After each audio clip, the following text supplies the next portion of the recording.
거룩한 산제물이 됩시다. 거룩한 산제물이라는 제목을 삼고 함께 은혜 받도록 하겠습니다. 금년에 우리가 성경 읽기를 하고 있습니다. 주의 말씀 위에 나를 세우소서라는 표어와 함께 성경을 다 한번 읽어보자 결단하면서 성경 읽기에 동참을 우리가 하고 있지 않습니까? 지난 월요일 저녁에 이 트라시티에 너무나 이렇게 강한 바람이 불었습니다. 얼마나 이 바람이 센지 이 전기도 그냥 다 이 전선도 끊어지게 해가지고 모르겠어요. 보니까 제가 사는 이 케네윅의 그 동네가 그냥 정전이 돼버렸습니다. 온 동네가 캄캄하더라고요. 그래서 이제 늘 저녁이면 가정 예배를 드리는데 이 아이들이 보니까 이제 엄마도 없겠다. 그렇죠? 그냥 슬렁슬렁 넘어갈 수도 있는, 그리고 더더욱 이 정전까지 돼버렸으니까 얼마나 예배 안 드릴 수 있는 좋은 찬스가 되었겠습니까? 그런데 그날 예배 안 드리고 넘어갔을까요? 예배 드렸습니다. 어떻게 해요? 제가 아이들에게 말했습니다. 야, 각자 핸드폰 갖고 와라. 그 거실이 이제 컴컴하지 않습니까? 핸드폰 갖고. 아빠 어떻게 해요? 갖고 와. 거기에 있는 플래시라이트를 켜라. 그래가지고 한 손에는, 그래서 이제 이렇게 봤어요. 이제 한 손에는 이렇게 이제 핸드폰을 이제 켜면서 이렇게 각각 이제 말씀을 읽었는데요. 이 사진을 볼 때마다 참 귀한, 그리고 귀한 그런 모습이 보여지게 됩니다. 여러분 그 출애굽기 후반부터 성경을 읽다 보면 출애굽기 후반부터 레위기까지 읽어보셨죠? 어떻습니까? 재미있으십니까? 출애굽기 21장부터는 솔직히 재미없습니다. 그러나 하나님의 말씀이니까 우리가 경외하는 마음을 가지고 읽었는데, 출애굽기 21장부터 마지막까지는 뭐에 대해서 말씀하냐면 회막과 성막에 대한 말씀입니다. 성막은 여호와의 법궤를 모시면서 하나님의 임재가 임한 곳, 그러니까 제사장만 들어갈 수 있는 곳을 성막이라고 말하는 것이고, 회막은 성도들, 회중들이 들어와서 성막 앞에서 제사 제물, 즉 예물을 드리며 예배 드리는 자리였던 것입니다. 그래서 하나님께서는 회막과 성막을 지으라고 말씀하시면서 굉장히 구체적으로 디테일하게 크기는 어떻게 하고 무슨 색깔로 또 제단은 어떻게 만들며, 그걸 볼 때 굉장하죠. 그런데 이것이 계속 반복돼서 주시는 말씀이기 때문에 우리가 이렇게 불면증에 어려움이 있으면 이런 말씀을 읽으면 사실 우리가 이렇게 잠잘 수 있는 은혜도 받게 되지 않습니까? 솔직히 이 말씀은 저에게도 굉장히 어려운 말씀이 됩니다. 그러면서 레위기 말씀이 시작하면서 속죄와 속건제, sin offering, 그리고 화목제, fellowship offering에 대한 말씀이 레위기 7장까지 이렇게 계속되는데요.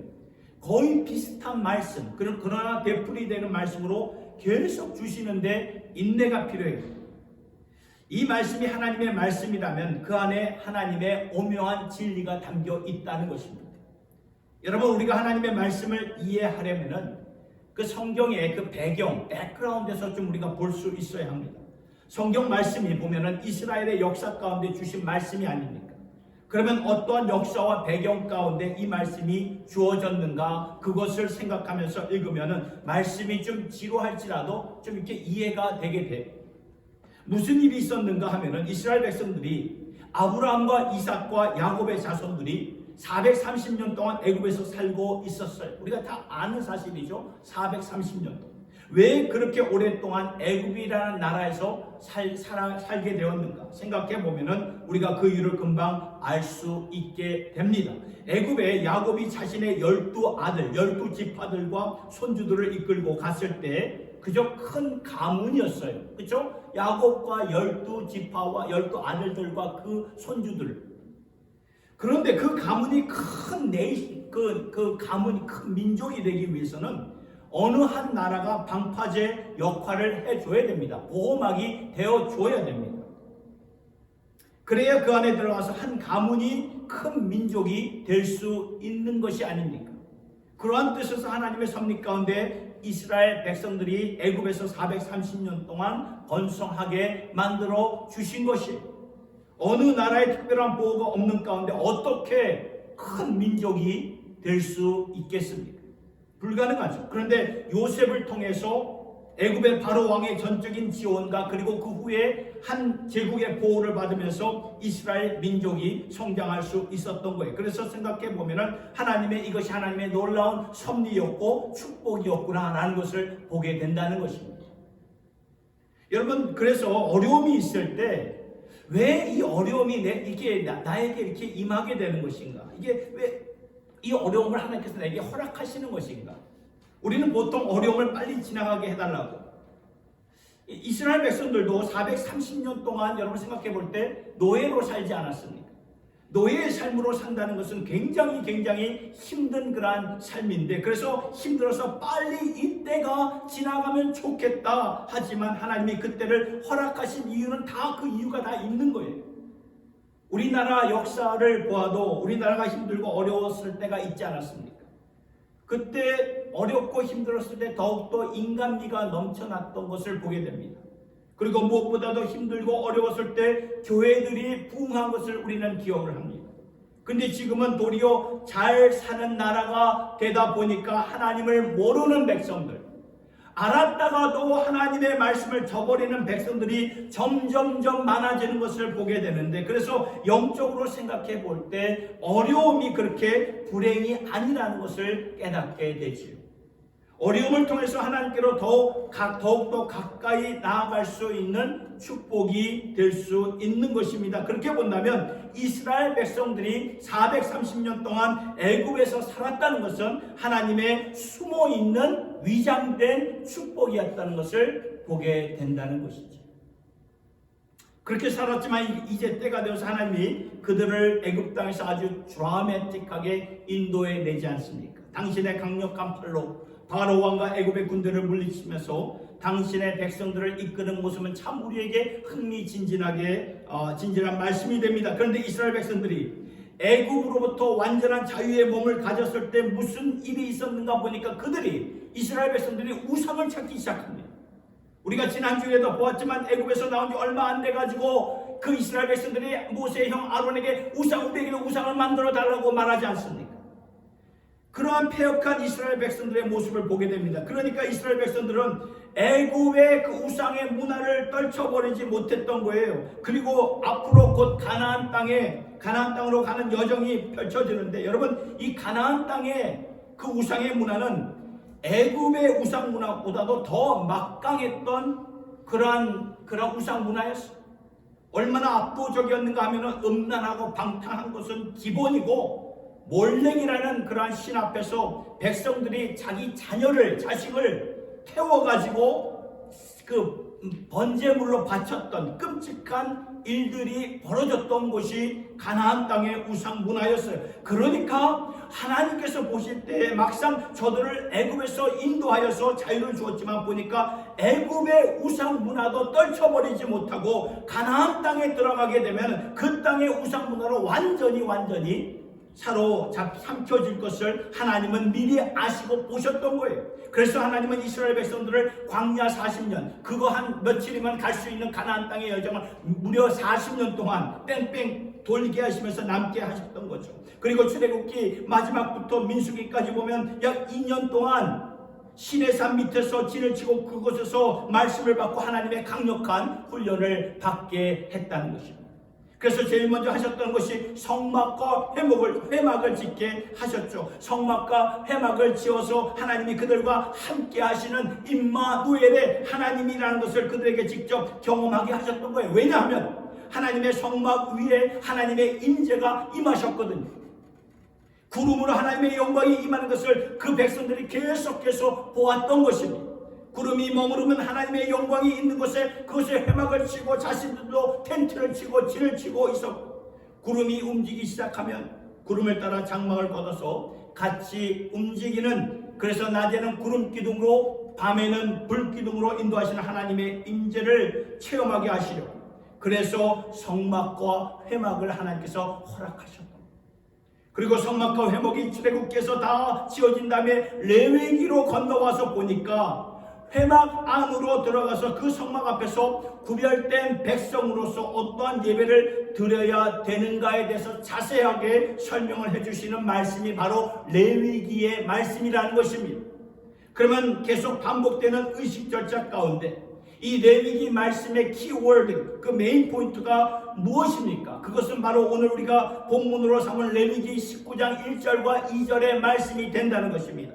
이 말씀을 다시 한번 같이 읽어보도록 하겠습니다. 시작. 여호와께서 모세에게 말씀하여 이르시되 너는 이스라엘 자손의 온 회중에게 말하여 이르라. 너희는 거룩하라. 이는 나 여호와 너희 하나님이 거룩함이니라. 이게 핵심입니다. 여기 거룩하라, 거룩이라는 단어가 레위기의 말씀에서 무려 152번이나 나옵니다. 다른 성경의 어느 책보다도 레위기에서 이 거룩이라는 말이 가장 많이 이렇게 사용되고 있는데요. 너희는 거룩하라, 나는 거룩한 하나님이시라. 그러니까 너희가 나와 교제하는 백성들이 되기 위해서는 너희도 거룩해져야 한다 주시는 말씀이 레위기 말씀이라는 것입니다. 자, 그런데 우리가 이 거룩이라는 것이 우리의 노력으로, 우리의 efforts로, 우리의 그 노력으로 이루어질 수 있는 것인가? 질문을 던져보지만 그 질문의 대답은 아니라는 거예요. 물론 하나님은 거룩한 삶을 이렇게 노력하면서 추구해 보라고 분명히 말씀하셨는데 궁극적으로 우리의 노력과 말씀 지킴으로 하나님이 찾으시는 거룩함을 우리가 이룰 수가 없다는 말씀이에요. 왜냐하면 하나님은 특별히 제사, 제도, 하나님의 백성들이 하나님 앞으로 나갈 수 있는 거룩한 백성들이 되기 위해서 가장 먼저 뭘 해야 되냐? 죄 씻음을 받고 하나님 앞으로 나가야 되는데, 그래서 구약시대에서는 동물의 피를 흘려서 드리는 제사 제도가 있지 않았습니까? 이 제사 제도를 인도했던 자가 바로 제사장들이었습니다. 죄의 대가를 우리 대신 동물들이 죽음으로 우리가 하나님 앞으로 나갈 수 있는 모든 절차들을 제사장들이 인도를 했다는 것입니다. 그런데 레위기 말씀을 보면 제사장들에게도 결핍이 보였어요. 제사장들도 죄인이었습니다. 분명 하나님과 사람들 가운데 서서 중재 역할을 하며 제사 제도를 인도해야 하는 제사장 자신들도 죄인들이기 때문에 하나님께서 되풀이해서 주시는 레위기 말씀을 보면 먼저 제사장들은 자신을 위해 제사를 드려요.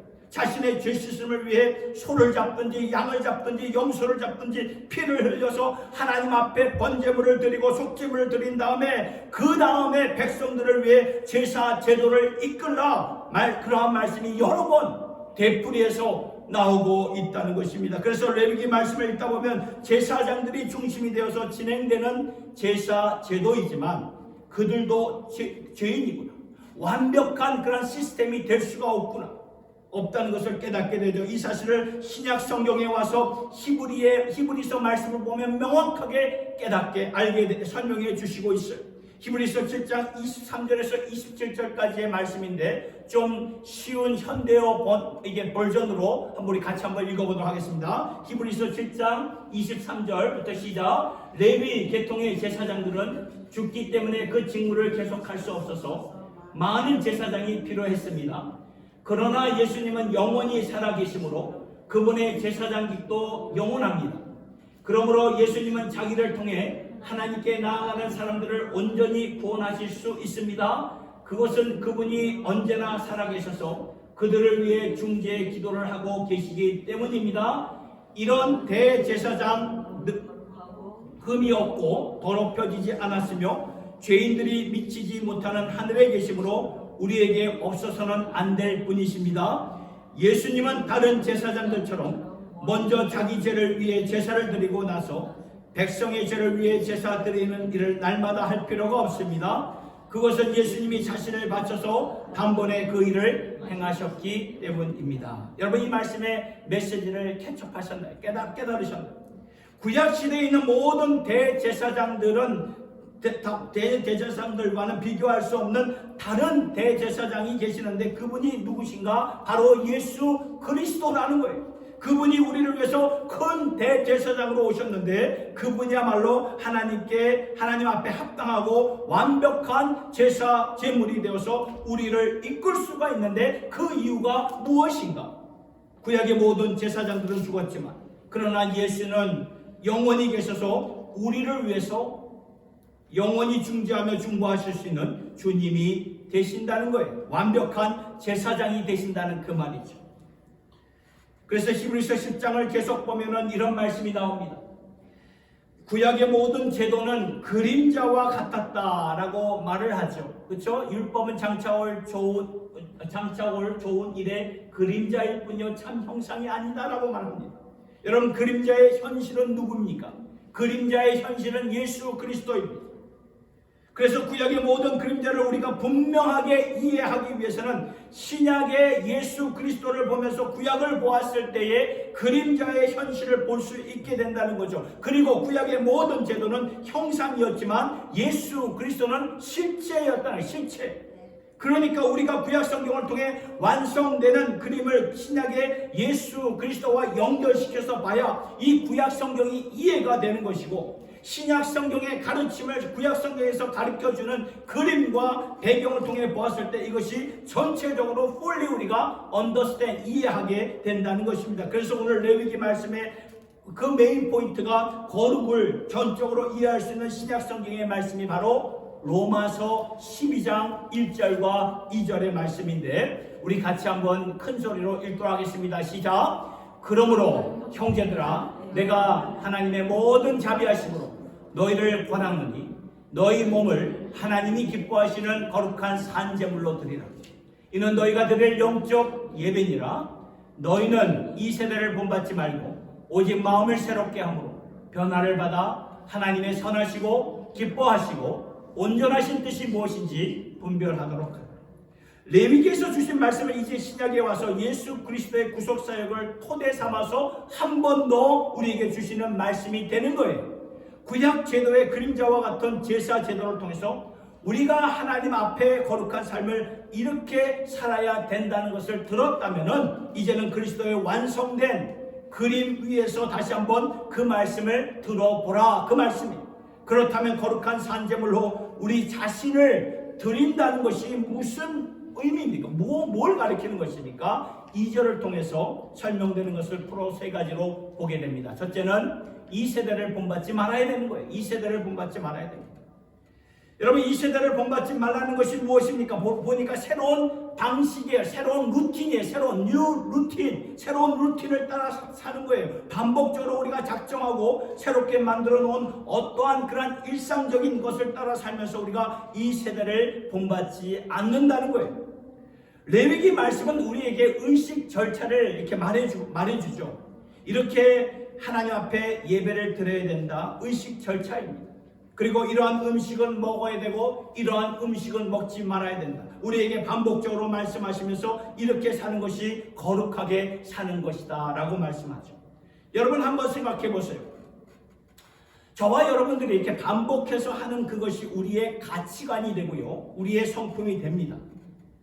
예를 들어서 우리가 반복적으로 이렇게 주일날에 와서 예배를 드리지 않습니까? 거룩한 안식일로 정하여서 하나님 앞에 거룩하게 예배를 드립니다. 그래서 예배 드리는 백성들이 되는 것이지요. 그런데 반복해서 사는 것이 그런 게 깨져버린다면은 예배 드리는 백성들이 될 수 있을까요? 불가능하다는 거예요. 말씀 위에 세워가리라. 말씀 위에 세워가려면 말씀을 읽고 묵상해야 되니까 어떠한 날을 정해야 됩니다. 하루에 내가 무슨 일이 있어도 자기 전에 아니면 일어나서 아니면 점심시간에 내가 주의 말씀을 보겠습니다. 우리가 이 거룩한 일상을 정하지 않으면 말씀을 읽게 되던가요? 말씀의 사람은 뜻을 정하는 거예요. 뜻을 정하는 거예요. 기도는 어떠합니까? 시간 나면 기도하겠습니다. 시간 나면 기도하던가요? 시간 나면 어떠할까요? TV 보게 되죠. 인터넷 보게 되고 스냅챗 하게 되고 틱톡 하게 되고 친구들 만나게 되고 쇼핑하게 되고 운동하게 되죠. 그러니까 시간을 정해야 된다는 것입니다. 제 아들이 제가 지난주부터 기도 하루에 꼭 한번 해라. 5분 이상 해라. 어떻게 5분을 해요? 어떻게 5분을 해요? 그 5분에 막 이게 프레셔가 느껴진다. 그래도 하나님 앞에 우리가 하루에 24시간까지 5분을 못하니까 못한다. 어제부터 하기 시작했어요. 열심히 하고 있어요. 여러분, 그 다니엘이 바벨론 제국의 국무총리 아니었습니까? 근데 시간을 정해서 다니엘은 하루에 3번을 기도했어요. 큰 나라에 국무총리처럼 분주한 사람이 또 어디에 있겠습니까? 그런데 시간을 정하니까 기도하게 되고 그것이 일상이 되니까 다니엘은 기도의 사람이 되고 만 것입니다. 여러분, 내가 반복적으로 습관적으로 하는 것이 나의 가치관이 되고 삶의 패턴이 되는 거예요. 이렇게 살지 않으면 우리가 세상의 일상을 따라 살아갈 수밖에 없다는 거예요.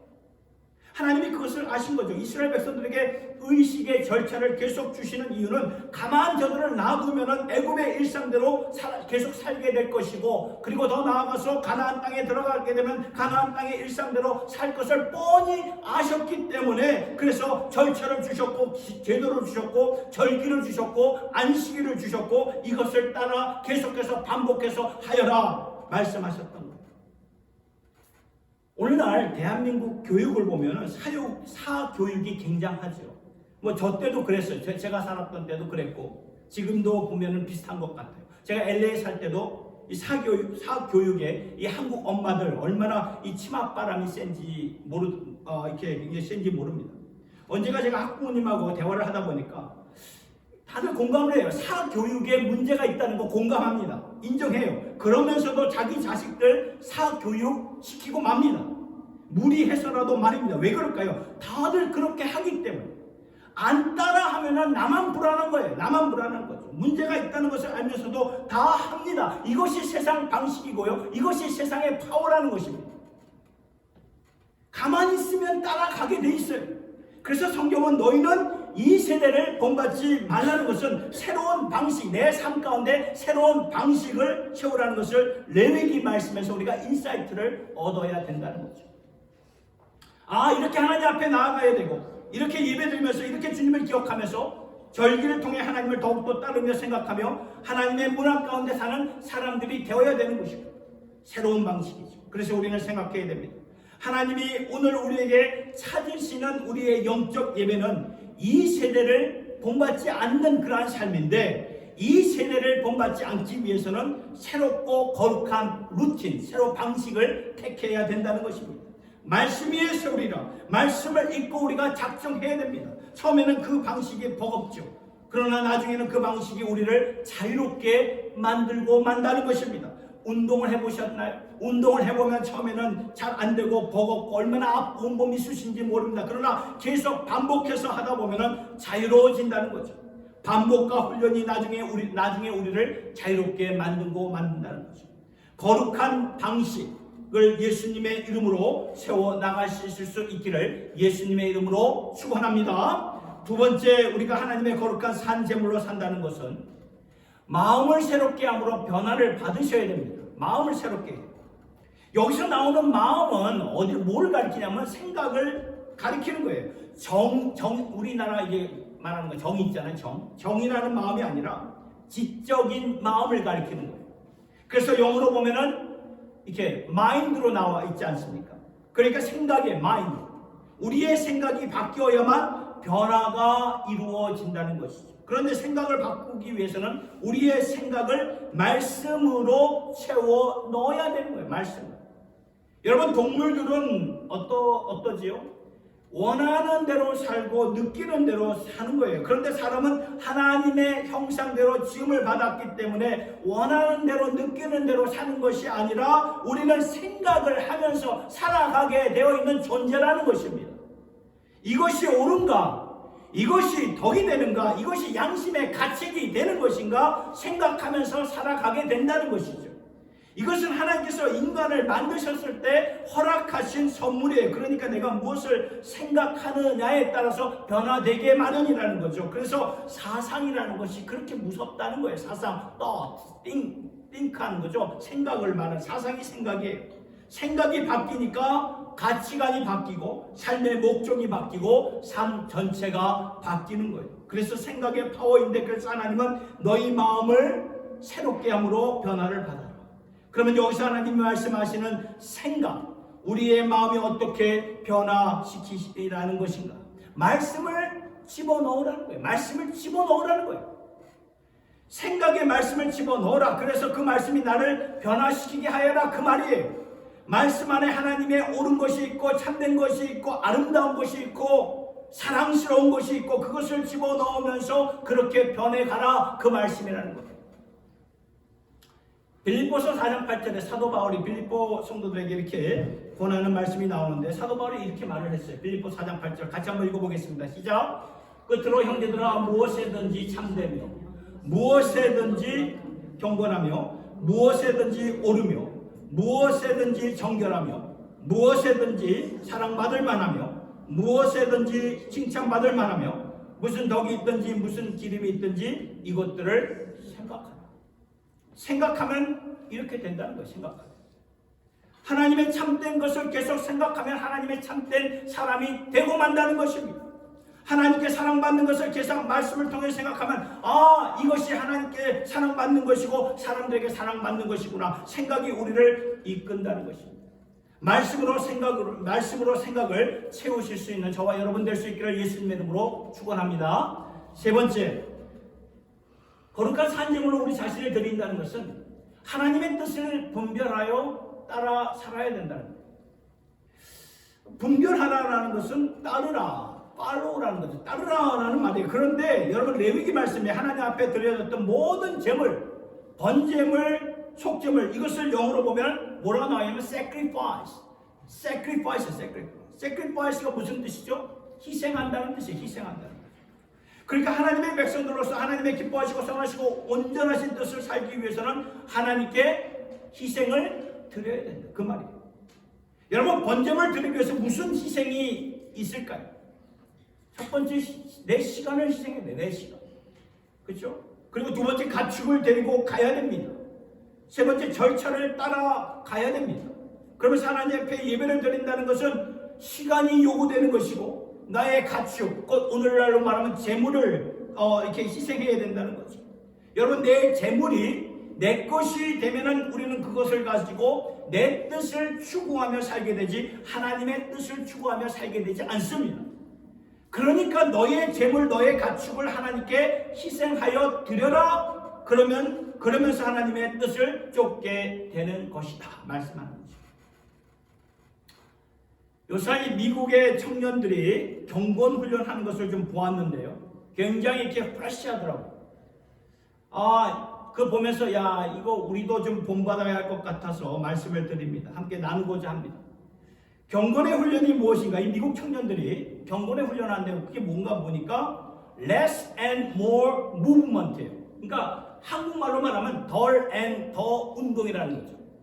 less and more movement. 무슨 말인가? 덜 하고 더 하자라는 운동이에요. 덜 하고 더 하자. 덜 마시고 더 구제하자. 커피 한 잔 덜 마시면 5불에서 7불 구제할 수 있죠. 덜 먹고 더 선교하자. 일주일에 한 끼 덜 먹고 그것으로 선교할 수 있다는 거예요. 덜 자고 기도하자. 너무나 바빠요. 그런데 덜 자면 기도할 수 있다는 것입니다. 덜 놀고 더 봉사하자. 우리의 취미대로 노는 것을 덜 놀면 더 봉사할 수 있다는 말이죠. 덜 보고 더 읽자. TV를 덜 보고 인터넷을 덜 보고 스냅챗을 덜 보고 그러면 더 성경을 읽을 수 있는 덜앤더 그러한 운동이라는 거죠. 잘 생각해 보니까 이게 참 의미심장한 운동이 아닙니까? 덜앤더 희생하자는 그 말 아니에요. 덜앤더 그렇죠? 여러분 하나님이 여러분들에게 주시는 메시지가 무엇입니까?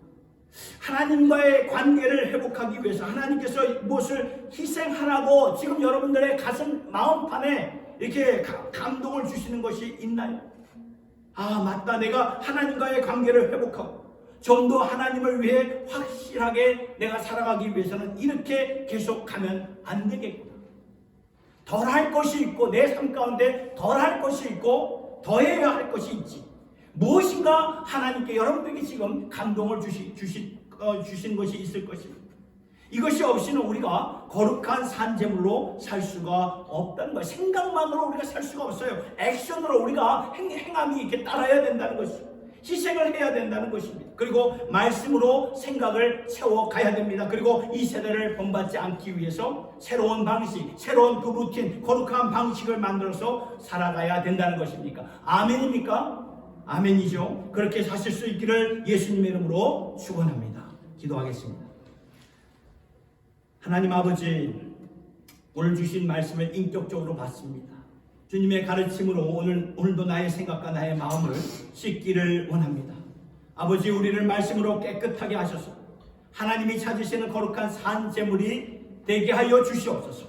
이 세대를 본받지 말라고 하셨는데 그동안 우리가 너무나 소극적으로 살면서 세상을 따라 살았던 것 같습니다. 하나님, 이제는 용기를 주셔서 좀 다르게 살 수 있는 저희들 모두가 되게 하여 주시옵소서. 그러기 위해서는 새로운 방식을, 레위기에서 주시는 말씀을 거울 삼아 새로운 습관을 키우면서 말씀과 기도와 복음과 주 안에서의 교제에 더욱더 힘을 쓰는 주님의 권속들 되게 하여 주시옵소서. 우리의 생각이 바뀌어야 우리의 삶이 변화되는 것을 깨달았습니다.